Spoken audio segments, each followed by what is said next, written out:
वहाँ पे जैसे हम बातें करते करते खाना खा रहे हैं, कोई बड़ा अपन ने खाने का पार्ट ले लिया, ऐसे खाया और अपने गले में अटक गया, अटक जाते ही या तो पूरा ही सांस का रास्ता रोक सकता है, गलती से वो खाने की नली में जाने के बजाय वो सांस की नली में चला गया, है ना। मान लो आपने कफ सिरप ले रखी है, आपको नींद आ रही है थोड़ी थोड़ी और आपने ऐसे टाइम में खाना खा रहे हो, अब बातें भी कर रहे हो, तो वो जो चीजें खाने का जो बड़ा पार्ट है वो सांस की नली में गलती से जा सकता है। और ऐसे टाइम में क्या हो सकता है, या तो पूरी तरह से सांस रुक सकती है या पार्शियल तरीके से सांस रुक सकती है। तो जैसे अपने भी कुछ अलग जाता है तो अपने को क्या आती है, खांसी आती है। खांसी प्रोटेक्टिव रिफ्लेक्स है कि जो चीजें वो बाहर निकले, तो ये जो कंडीशन होती है ना इसको बोलते हैं चोकिंग, दम घुटना। तो ऐसी कंडीशन में आप क्या करोगे, क्योंकि यदि इसमें सांस रुकी रही तो सांस के रुकने से, ऑक्सीजन के नहीं जाने से, हाइपोक्सिया होने से भी पर्सन खत्म हो सकते हैं, क्योंकि 5-10 मिनट तो आपको भी लगेंगे हॉस्पिटल जाने में, एम्बुलेंस बुलाने में, ठीक है। तो इस कंडीशन को चोकिंग बोलते हैं। तो यदि पर्सन बोल पा रहे हैं थोड़ा बहुत या खांसी कर पा रहे हैं तो आपको उनको कफ करने देना है ताकि वो चीज बाहर निकले, ठीक है।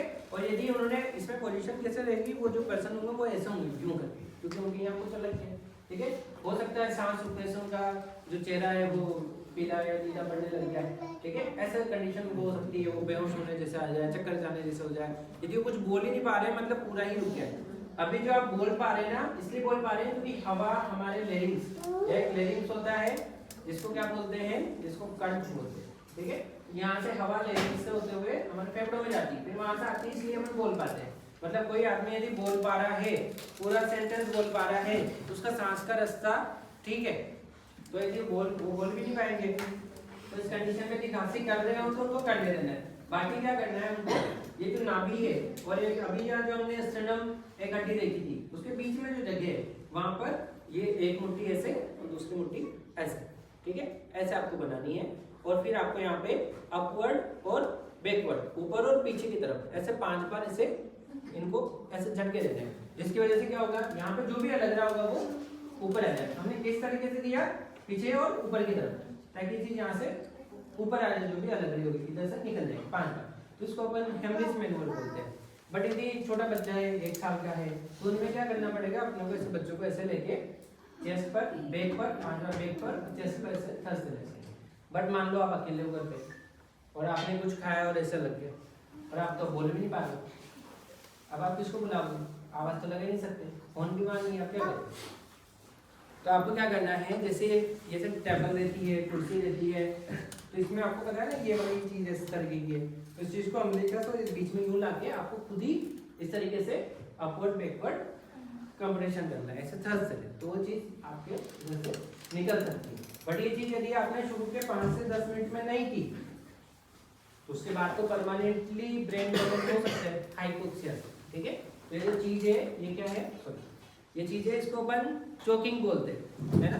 ऐसे ही मान लो किसी के लग गई, है ना, जा रहे हो किसी के पत्थर के लग गई, खेलते खेलते किसी के लग गई, है ना, यहाँ पे लग गई, मान लो इनके यहाँ लग गई, यहाँ लगने से आपने देखा कि एकदम से खून ऐसे ऊपर निकल पा रहा है। अब आप क्या करोगे, आप बताओ, बांध देंगे, क्या करेंगे बताओ, कुछ नहीं करेंगे, चुपचाप रहेंगे, अभी जैसे चुपचाप ऐसे।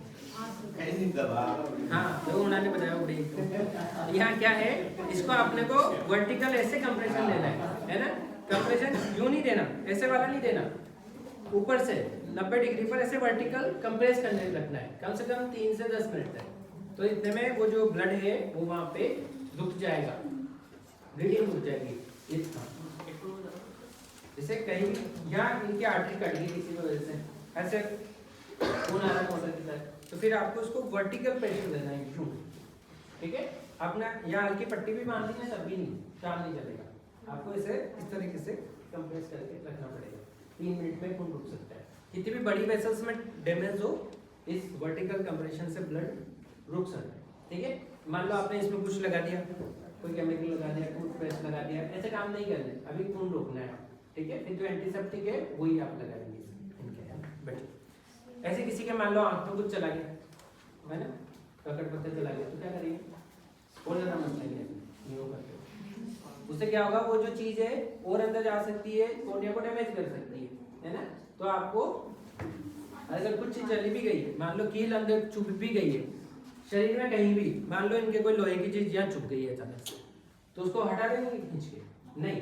कई बार क्या होता है, जैसे खून की जो ट्यूब है, कोई भी ऑर्गन है, वो चीज यूं गई है तो उसकी वजह से खून रुका हुआ है ना। आप उसे फटाफट बाहर निकालोगे ना, तो जहां से वो चीज रुकी हुई थी ना, जिसने उसको रोक रखा था, वो एकदम ब्लीडिंग शुरू हो जाएगी। तो हॉस्पिटल में ही वो चीज हटाई जाएगी, आपको ये कोशिश नहीं करनी, वो उसी पोजीशन में रहेगा, ठीक है। इस तरह किसी के नाक से खून निकल रहा है तो क्या करोगे, ऐसे आगे की तरफ झुका के उनकी नोज को पिंच करना है ना, इसको एपिस्टैक्सिस बोलते हैं, है ना। अभी इसमें अपन और सिनेरियो भी देखेंगे। मान लो ये